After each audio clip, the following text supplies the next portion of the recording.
right, fellas. Welcome to this presentation. Today we got a special guest. We got Mean Gene in the building, founder of Genetic, what is it? Genetic X Fitness? Genetic X Fitness. Genetic Genetic X Fitness. Yes, sir. Hell yeah. So basically, I've been following Gene for a little minute. He puts out some very powerful videos on how to get fit, how to get your mind right, how to get your body right, and how to basically take control of your emotions and be a masculine man. I mean, this is a masculine throne. We talk about being a masculine man, but he just talks about being healthy as a man in general, and not just the body, but the mind and the emotions. So let's go ahead and get into it, bro. Can you kind of talk about what is Genetic X Fitness, how you started it, how you got into it, what is it all about? So I think just like everybody else, at some point, I didn't know where my life was going. I wasn't sure what my purpose was. I felt kind of like a leaf in the wind in a lot of ways. You know, I grew up without a dad, and I think a lot of people can relate to that because your father doesn't necessarily have to be absent in your life, but he just has to be absent-minded in your life. So a lot of guys they have fathers, but their fathers are nutless. They're betas. They're cornballs. So their role model of what it means to be a man is pretty terrible. You know, they supplicate to women. They don't know any of the things that, you know, pimps know. They don't know any of that shit. So having a negative role model is almost, I don't know. I've had conversations with people where I ask, is it worse to have a really bad father, like a shitty example of what it is to be a man, or to have no father at all? And I really don't know. I haven't come up with the correct answer, but I didn't have a dad at all. Like, my father died when I was really young. So I had just a void, you know? And in that, I almost feel like in that void, there's room for growth. But if there's a negative role model, a negative archetype, it's harder to break that because you're almost looking at a potential destiny of yours. A lot of guys are afraid that they'll become their fathers, you know, and it's a good thing if your father's a strong, masculine leader who understands business, who understands people, communication, all of the powerful masculine traits that we all kind of aspire to. It's another thing if he's, you know, just whack, you know what I mean? And you're looking at him and you're just like, fuck, this is what I'm destined to be. So I was, I guess, kind of, not to say I was lucky, but I was able to seek out mentors, and I was able to learn things from individuals who kind of fulfilled the role of brotherhood, right? So it wasn't so much like fatherly energy as it was brotherly energy. You know, I always came from that frame of mind, but that led me into a deeper rabbit hole of what does it even mean to be masculine? Because in today's day and age, as you can see, it's something that's, you know, shamed by I would say 90% of society. So Genetic X Fitness was just my answer. It was my kind of fuck you to the pressures of society to conform to this really rigid, sad, pathetic mold that they want us men to fit into. Gotcha. Yeah. Mm-hmm. Okay. So what would you say fitness means to you? Like, what does it mean to be lean? I kind of checked out your profile. You're kind of talking about how it's not just about the physical. It's not just about, you know, getting in a great shape and stuff like that. It's about the mental. It's about the lifestyle. Can you talk about that a little bit? Absolutely. So the physical is to me is bullshit in a lot of ways. You know, the physical is kind of what? It's 3D. It's what you can, you know, in Buddhism, it's called the worldly dusts. It's a combination of your five senses, essentially. It's what you hear, what you taste, what you smell, what you feel. It's just limited to what you can experience through those five avenues. But that doesn't include the invisible. And, you know, you and I are having this conversation right now. We're not in the same room. There's all these invisible waves of, you know, electricity and frequency and all, you know, gravity is another example of something that just because you can't see it doesn't mean it's not there. There's all these things that are happening all around us that we're not 100% aware of because they're happening outside of our five senses. So the mind is really the understanding of the invisible. And just because it's invisible doesn't mean that it's not there. And the mind in alchemy is where everything stems from, right? So in order to be able to achieve a physical body, to have physical strength, you first have to have the mental strength and the fortitude to be able to even push yourself to the point where you can build a body, right? So you're doing a set, you're doing a set of push-ups, or you're doing a set of bench press, whatever it is. There's a dialogue that's happening while that is going on. And that dialogue can go one of two ways. That dialogue can go, oh, fuck, this is so heavy. This is so hard. Oh, man, this is, this hurts. It could be that conversation, or it could be the conversation of just keep going. Just push a little bit further. Just squeeze a little bit harder. Go into the pain. Feel the pain. Don't judge the pain as something as something negative. Judge it as this is growth. This is challenge. This is something that on the other end is going to be a stronger me. So you could have that conversation going on versus the other one. And at the end of the day, whichever conversation wins in your mind is going to determine whether or not you get fit or not. Got you. Nah, it makes perfect sense. I'm curious, what made you go the route of being more of like a personal trainer, or more in the fitness space, right? You could have went into a different niche, maybe went into business, maybe went into maybe dating advice, whatever. What made you go into fitness specifically? Well, I think that a man who is not disciplined with his body is by default mentally weak. Just by default, because if you can't, it's hard to manage the body. It's not easy to manage the body. Some people have genetic gifts. They're blessed with a certain type of build. I have a certain type of build because I have I have athletes in my family. My grandfather was an Olympic skier in Russia. So he's almost 90 and he still has this giant set of glutes on him and these big thick legs.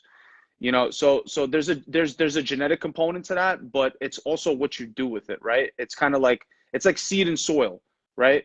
The seed is what you're given from God. It's like your gift from God and from your family. And then the soil is what you essentially, where you choose to plant those talents and those skills and those gifts. And that ultimately determines what grows. But I found that it was so transformative for me to go from weak and frail and small and scared and deconditioned, because I was a party guy, from age like 13 to 20. I was kind of running away from my pain. I was just a young kid that was just scared, didn't have any friends, didn't have any role models, didn't have anybody I could rely on, no father figure. And I was just kind of coping, you know what I mean? I was just kind of coping with that, with, partying, chilling, drugs, girls, liquor, all that stuff. And then at 20 years old, I woke up and I was like, yo, I don't know who the fuck I am.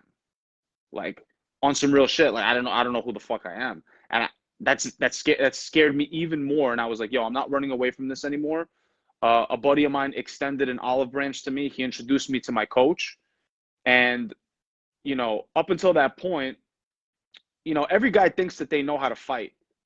But until you've actually been in a scrap, unless you come up against somebody who actually has skills and technique, you don't realize how pathetic the average man actually is.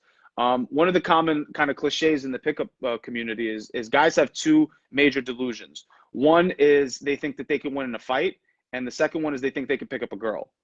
So those two illusions must be shattered from hello, like right away. Like if you have any blind spot in either one of those two areas, you're not seeing the bigger picture. So for me, like, I didn't learn how to fight until I was 20 years old, and I got picked on throughout high school, like, tremendously. Like, again, I didn't have a big brother. I didn't have buddies that would stick up for me. I grew up in New York. It was very kill or be killed. It was very dog eat dog. So I got bullied really, really badly. Like, I got beat up. I was tormented. And it's funny, after I learned how to fight, after I learned how to defend myself, I never had to put my hands on anybody ever. And nobody fucked with me after that. Because there was a shift in my mental attitude. My posture changed. My breathing changed. My eye contact changed. the confidence that I had, knowing that I could protect myself in a given situation, in any given situation, that is a confidence that you cannot fake. You know, that's something that either you have or you don't have, and you have to earn it. You know, I talk a lot about in my videos, a lot about earning, earning your own respect. So that was really, it was so transformative to me that I felt like I needed to be able to share this with somebody else. And I did. I shared it with a buddy of mine who was also struggling and having a hard time. And he completely transformed him the way that I transformed myself. You know, got him off drugs, cleared up his skin. He lost like, I think 80 pounds. You know, confidence, got him interested in pickup, like just totally changed his life. And I was like, yo, if I could do this to myself and I could do this to my best friend, who else can I do this to? And sure enough, another person, and then another person, and then another person, and I just got addicted. And I was like, okay, now I know what the fuck I'm on this planet for. So how are you able to help people change? Do you have like a process, or is it just like your energy? What is it exactly that you're doing that's helping people transform? So I'm a big believer in osmosis, which is basically just you will become what you're around. You know, it's really important to, as a man, to surround yourself with the type of energy that you want to have, right? Because if you hang out with a bunch of snakes who are shifty and cowardly and grimy, you're going to become like them. If you hang out with poor people, and poor is a mindset more than anything, but if you hang out with a scarcity mindset group of people, you'll start to unconsciously pick up those habits yourself. So by the same token, it's the same thing that happens when you hang out with people that are strong, that have a positive attitude, that have confidence, that know how to make money, that know how to get girls. Like, you're going to start to become like those people. We're all very susceptible to influence. I mean, look at where everybody's at today with social media. You know, everybody just wants to be like their favorite person on social media. And we have these, you know, masterminds and these groups that we can set up that can kind of provide that support and that influence, that positive influence, to become better. So we bigging each other up. So my process is, first and foremost, hanging out with somebody that gives absolutely zero respect to your bullshit story about why you can't, why you won't, why, you know, all this stuff. I have a phrase that I tell a lot of my clients whenever I have them do something that's challenging for them, that they're not used to. I tell them, if you don't know how, I'll teach you. If you don't want to, I'll make you. And it's kind of like, it's tongue in cheek, obviously. You know, I'm not forcing anybody to do anything they don't want. But at the end of the day, if we're here for a purpose and you're paying me, you know, you're not just paying me money. Like, money is never going to compensate me for my time. You're taking up my time. You know, money is only a small down payment on my time. So if we're going to be around each other, if I'm going to spend my time with you, I want you to get something out of it. I need you to get a life-changing result. I'm not okay with you just losing 5 or 10 pounds. I want you to completely revolutionize the way that you look at yourself, the way you look at the world, and I want you to become just a souped-up version of whatever you think you are. Like, it's I've and again, like, I have testimonials. I have people that have worked with me over the years. It's literally the difference, as corny as it sounds. It's the difference between a caterpillar and a butterfly. You become a completely different being because you're eating different, so your brain chemistry is different. You're more hydrated, so everything in your body functions better. You make better decisions, therefore your results, rather your interactions with other people, start to change. You're no longer being treated as like a second-class citizen because you don't accept that sort of behavior from yourself, right? So when people are around that, they naturally just start to change. And then when you get somebody to do something that they didn't think was possible, and then you just see the look in their eyes change, you know, they're never going back to where they were. So yeah, very powerful, bro. I want to go back to something you said earlier about you know, you didn't have your father in your life to show you how to be a masculine man, and I can relate to that. But basically, you said that's not an excuse. We can go out there and get mentorship. We can go out there and find people who can kind of help us out. So can you talk about that a little bit? Like people who are making the excuse, oh, I didn't have my father in my life, so that's why I'm passive or that's why I'm beta or whatever. It's like, what advice do you have for guys like that? As harsh as it sounds, drop dead.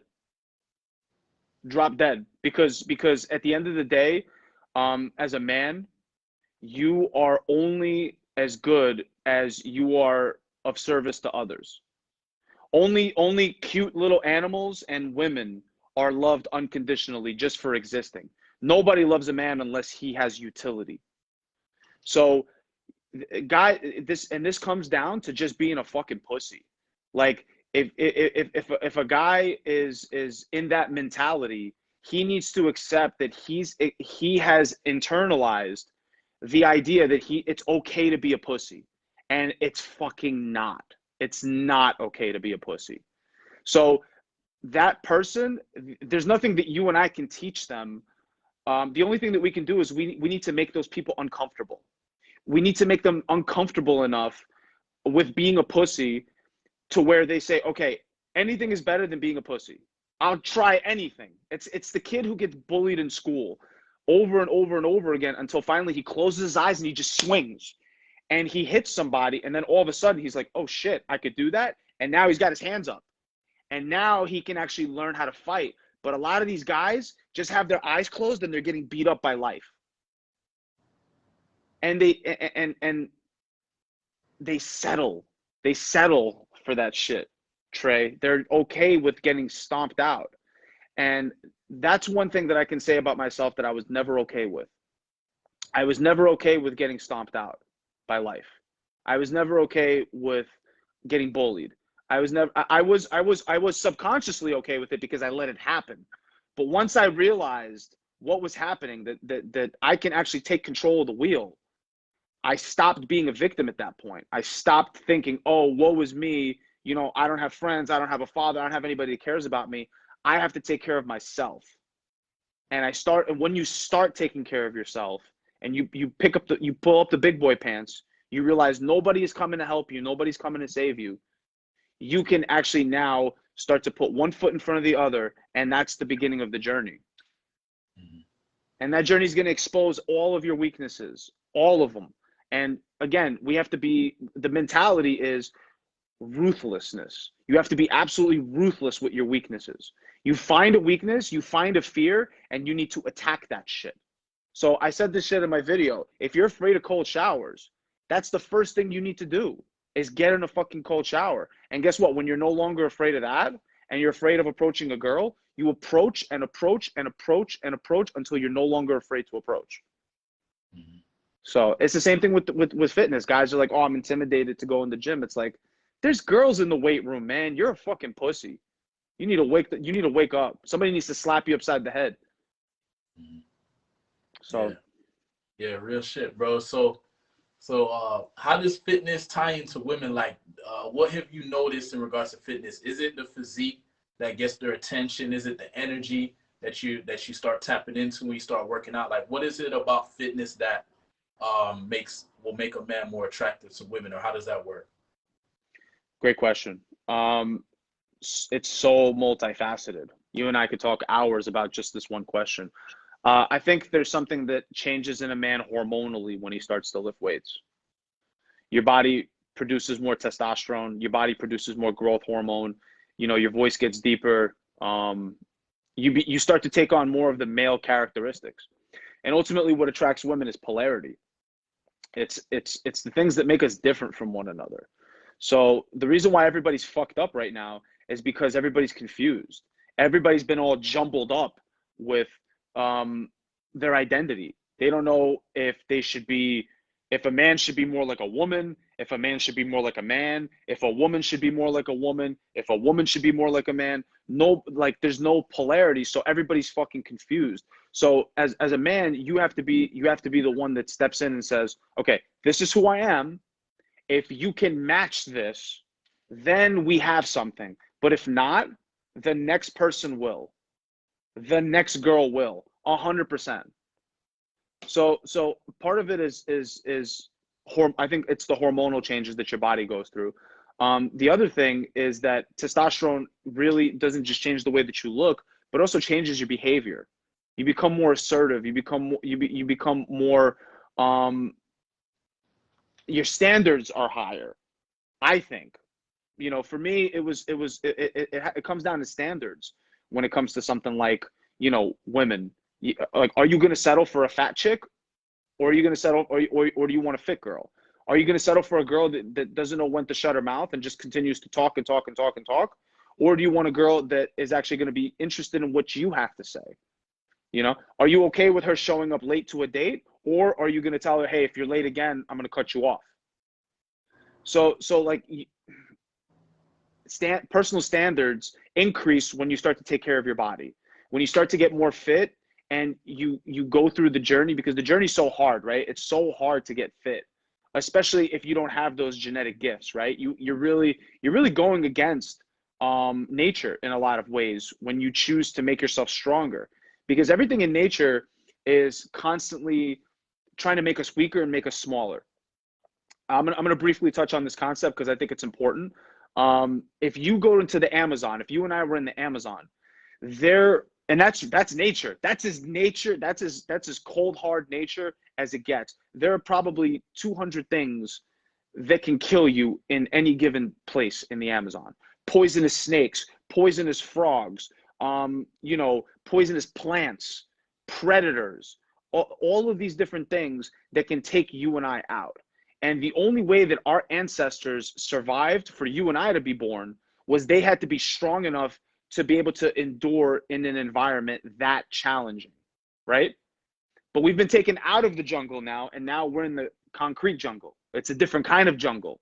But we still have to adapt. We still have to learn how to survive. We still have to build a tribe. We still have to make pacts with people. We have to make exchanges. We have to exchange goods. There has to be commerce. There has to be an economy, right? So there's an adaptation that has to take place, even though we're no longer in that jungle. But we're in a jungle regardless. So being more fit in that jungle is going to translate into strength everywhere else in your life. Even if you get a cut, dude, like if you were out in nature and you got a cut, there would be thousands of different types of bacteria and pathogen that would try to give you an infection, and your body has to fight off that.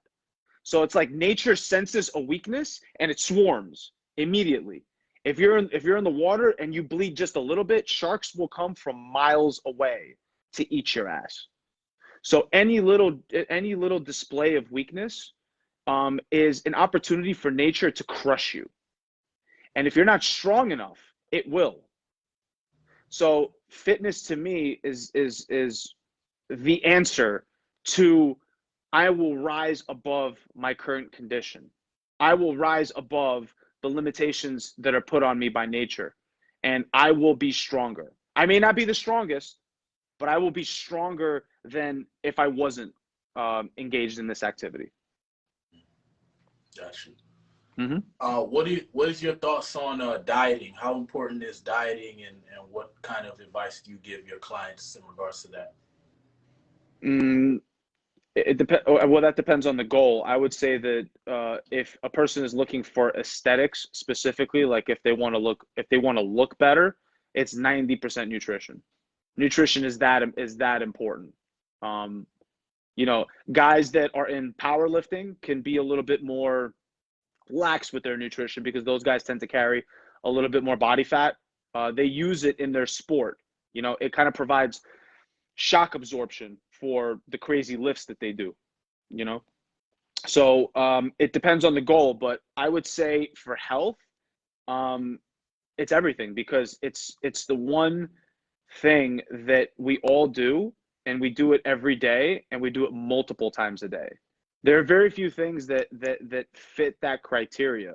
Nutrition is one of them, right? So Hippocrates said that the food that you eat is either the worst poison you could ever put in your body or the best medicine you could ever put in your body.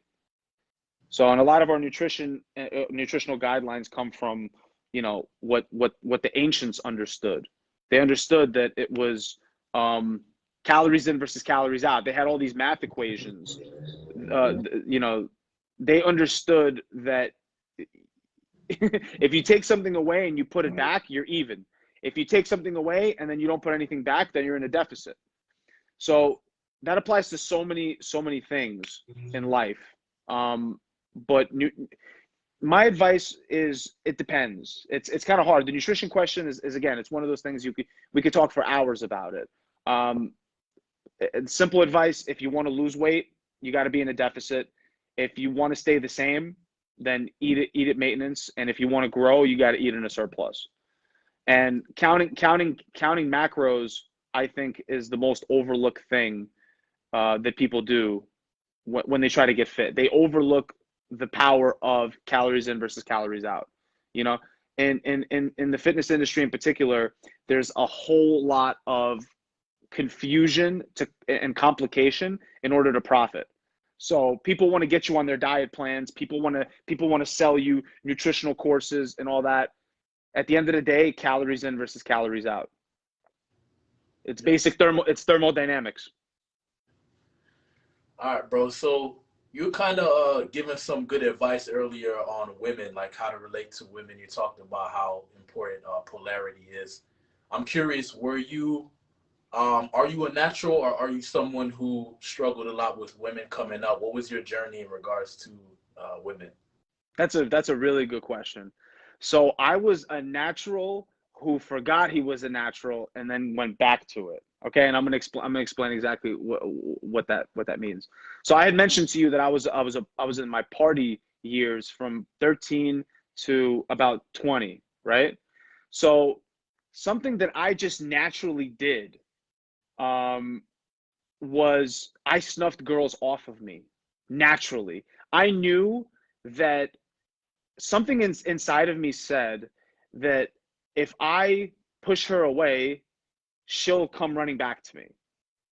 And it's because it happened to me. There was girls like, cause I was a really cute kid, man. Like when I tell you, I was like, my parents wanted to put me in commercials when I was a kid. You know, it's like, okay, what happened, right? But when I was a kid, I was a really good looking kid. So a lot of girls were crushing on me.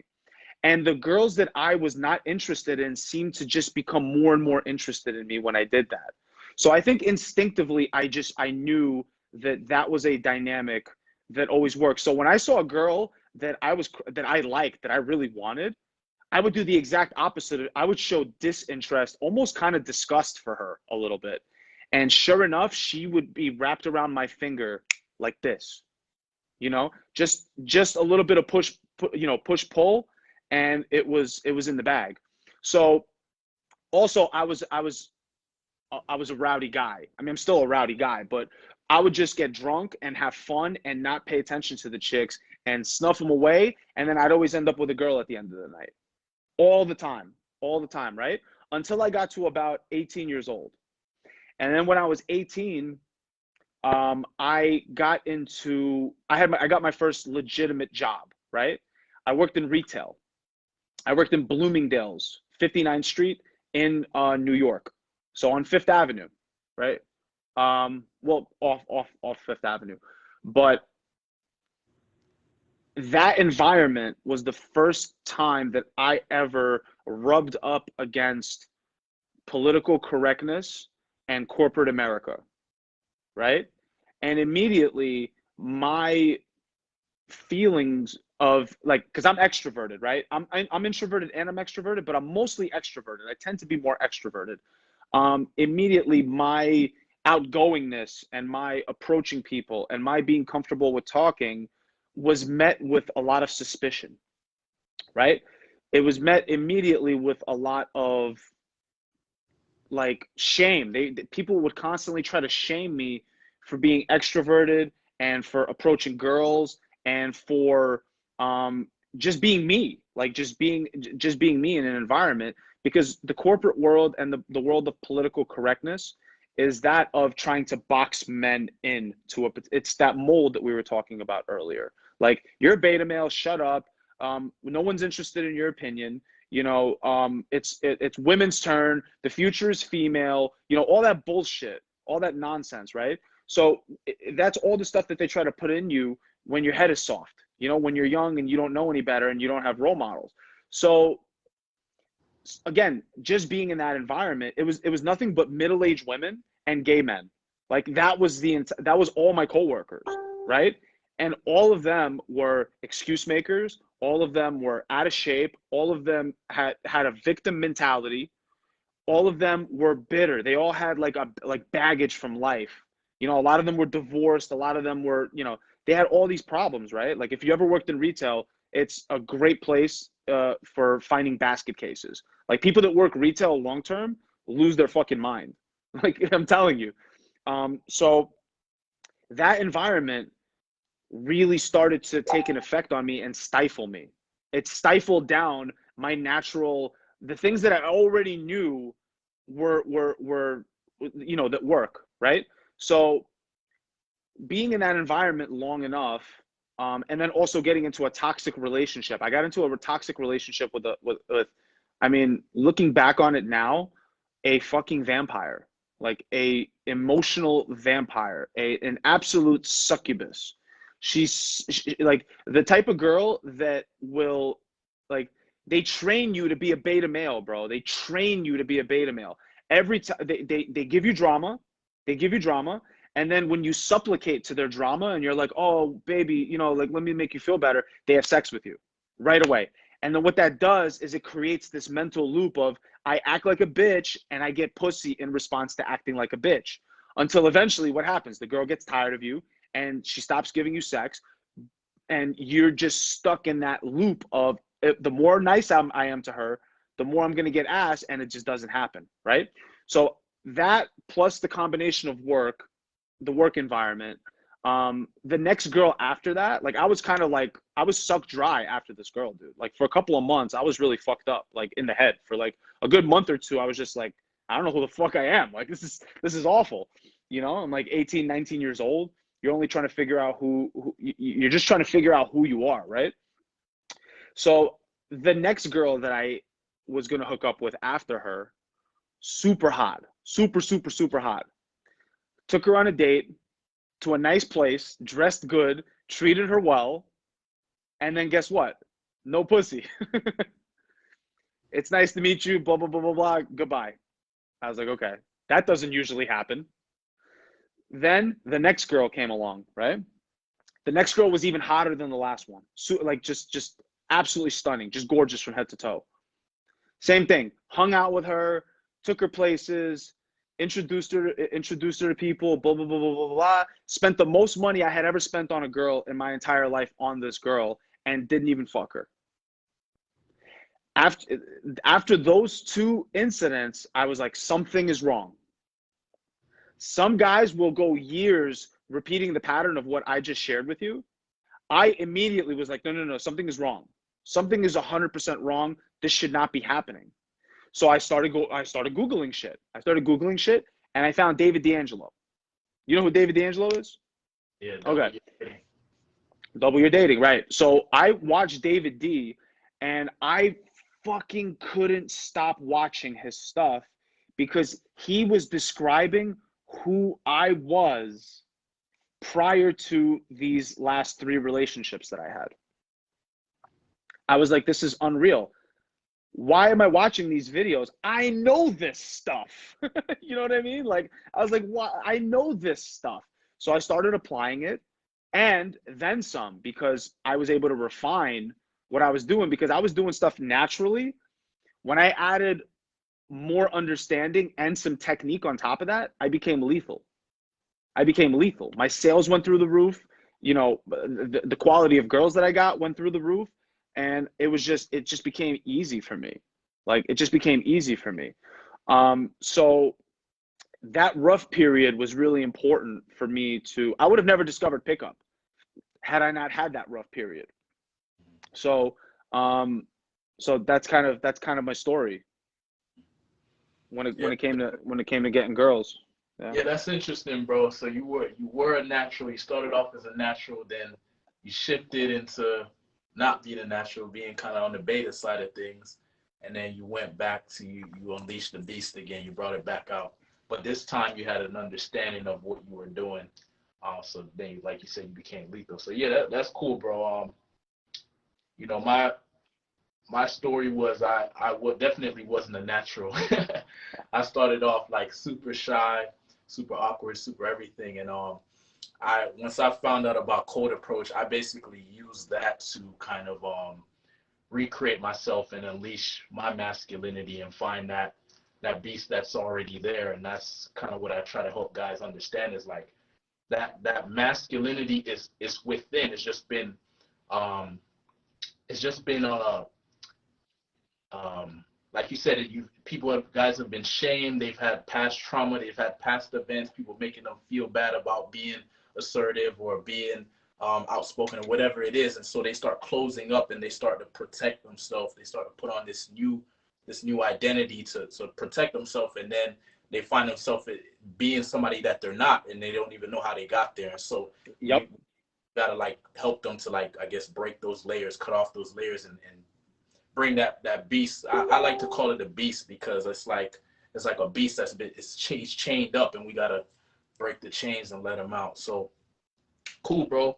Um, I guess another question I want to ask you: is there any like some myths about fitness? You know, like ideas that people have about fitness that they think is true that's not true. Like, can you maybe dispel some myths about fitness? Yeah. That's a great question because one of the things that I like to tell people is that if you do everything wrong, eventually the only thing you're left with is what's right. So I made every mistake in the book. I mean, every mistake that you can make trying to get fit, I made it, you know? So at a certain point, you've done so many things wrong that the only thing left to do is what's right. So it's trial and error is something that you only have to go through if you don't hire a coach who's competent. So that's really the power of coaching. The power of coaching, it grants you more life. And what do I mean by more life? Time.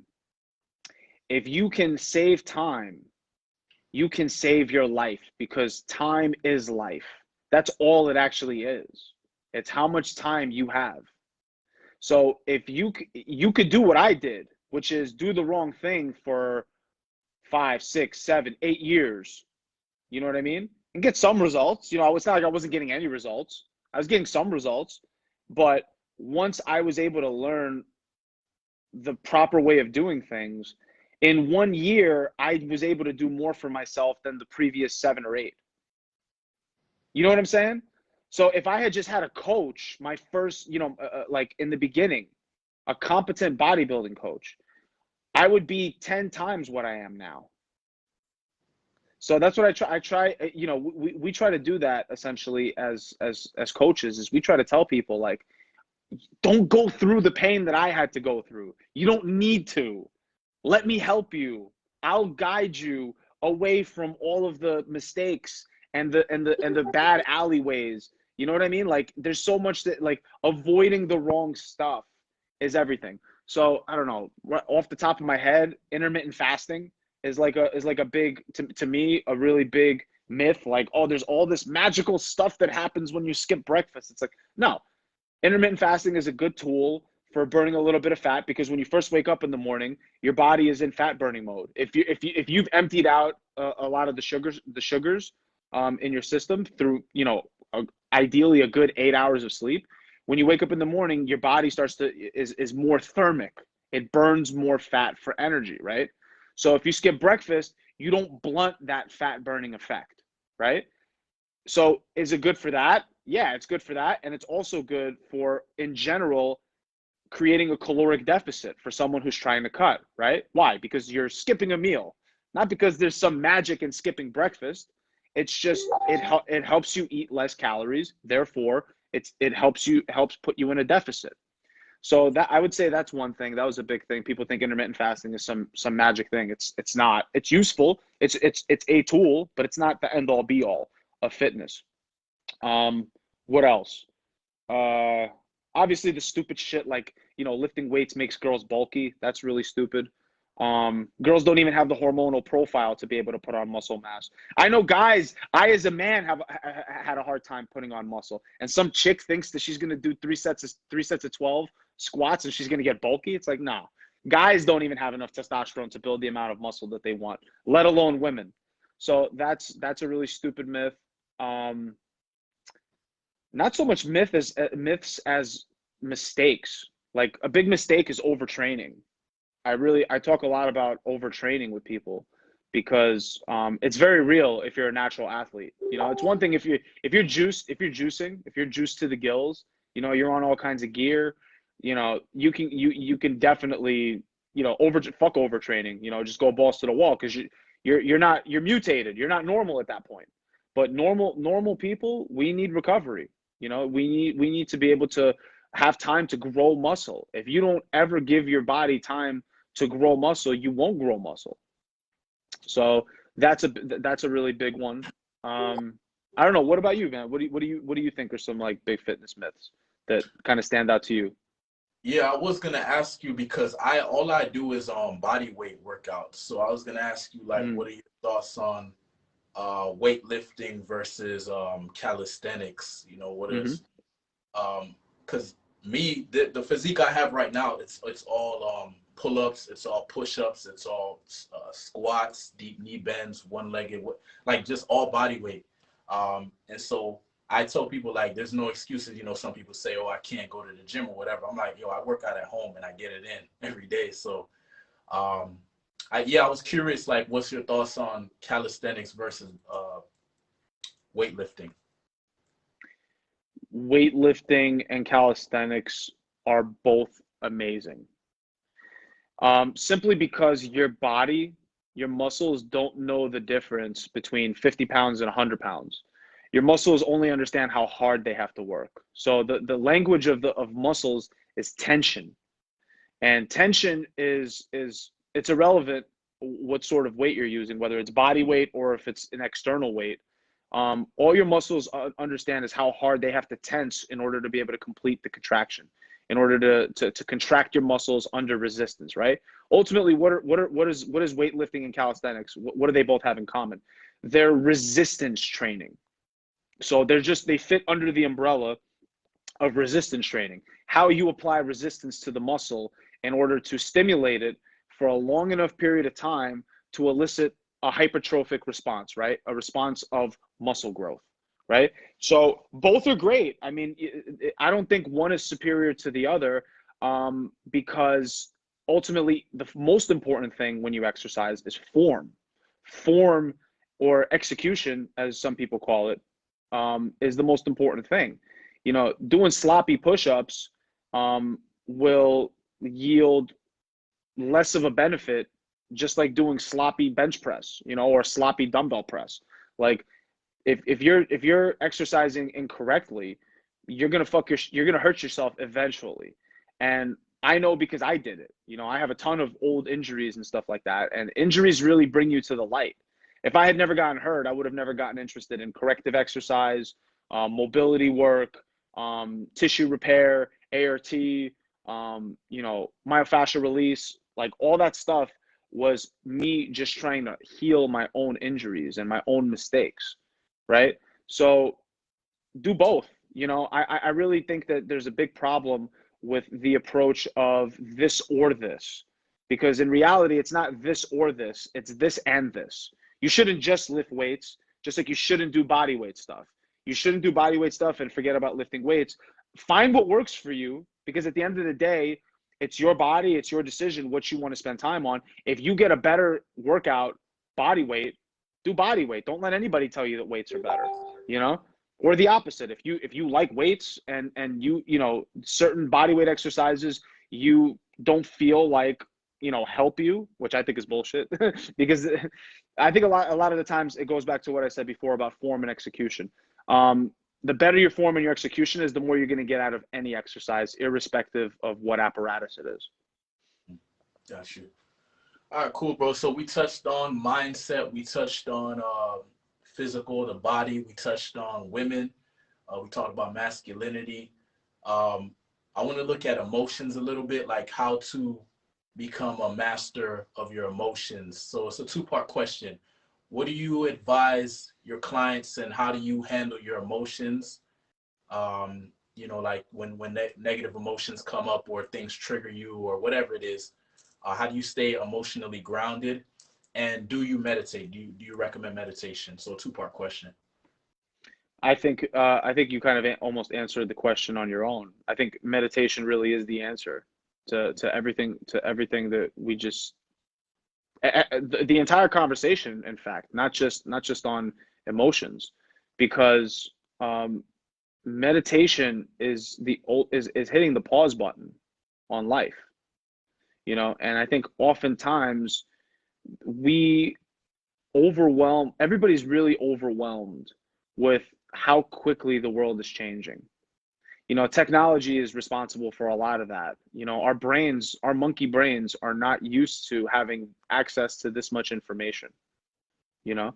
So it's very easy for us to get overwhelmed and to get into analysis paralysis, right? Where we're too deep in our heads, playing with concepts, ideas, opinions, all of this information. So meditation allows you to kind of clean out a lot of the bad ideas. First of all, become aware that they're even there, because I think a lot of people even just lack the self-awareness that they're constantly speaking to themselves in a negative way. They make one little mistake in something, and for 5 minutes in their mind they're going, God, what the fucking loser, why did you do that, you're so stupid, blah blah blah, and they're not aware that that conversation is happening. And it's only until you hit the pause button that you're like, why am I talking to myself like that? And who is this I? Who is this me? Who, huh? It's like, and then zoom, and right in that moment, it's like you realize things are not as they seem. Things are not as they seem. So meditation allows you to become aware of the invisible. Because again, the mind is invisible. It's not, you and I can't go visit, Trey's mind. We can't like put Trey's mind in a GPS, get in a car and drive there. It's not a physical location. But it's all around you. Your entire life is your mind. Your room that you're surrounded in right now is a reflection of your mind. Everything that's there, right? Even the things that you're wearing, like your beads, your piercings, all that stuff, all of those are you first had to think about piercing your eyebrow before it was pierced. You first had to see that in a store and be like, yo, that would look dope if I put that on. And then now it ended up there. You manifested that shit. You created that shit. So that's all of our life. All of our life is an external manifestation of what's going on internally with us. And meditation is how we're able to sort through and prioritize what are good ideas, what are bad ideas, what are the actions that I can take versus what actions should I avoid taking. Because that's another thing, is knowing what to do, but also knowing what not to do. Not waking up and staring at your phone first thing in the morning. You know what I mean? Not staying up late and binge drinking and wasting time. Knowing what not to do is just as important as knowing what to do. So meditation to me is the ultimate tool for everything that we talked about. If you meditate, you'll be better with girls. If you meditate, you'll be more physically, you'll approach your workouts more mindfully, and you'll get more out of your workouts. If you meditate, you'll make better nutritional decisions. So your brain chemistry will be better. Your body will be healthier. So yeah, I honestly would call meditation the launching pad for everything else. Yeah, your emotions have to be sound. Yeah. Oh yeah, bro. Now the reason I asked is because sometimes when you look really masculine, because you got a masculine look and stuff like that, so people wouldn't expect the guys like us actually meditate and do things like that. So it's cool to hear it and then hear you articulate the importance of it. Sure. Because I really believe in it, and I used to think it was corny. I used to think why would I sit down and Do nothing. Yeah. But once you start doing it and you start to see the benefits, you're like, whoa, right? So yeah, bro, I appreciate you coming on, bro. You gave us a ton of value. helped us understand how we can become mentally, emotionally, and physically fit. If you want, you could give like some closing thoughts and also let us know how we can get in contact with you if we'd like to work with you or any of your services, anything like that. Closing thought. Well, I would say, first of all, thank you for having me on. I appreciate you seeing the value in what I teach. You know, that to me is the ultimate indicator that you are on a path to becoming better. Because here's something that here's a script, a script flip that I think your audience and any man who's watching this will benefit from. What they do to you, flip it around and do it to them. Okay? So in this case, what I'm talking about is the idea of giving, right? The idea of giving. If they're trying to take from you, right? Some information or your time or whatever it is, some sort of value from you, right? You can flip that around and give it, right? Give it. But you're not giving it because they are trying to take it. You are making a conscious decision to give. You see? So that right there is you can do that with everything.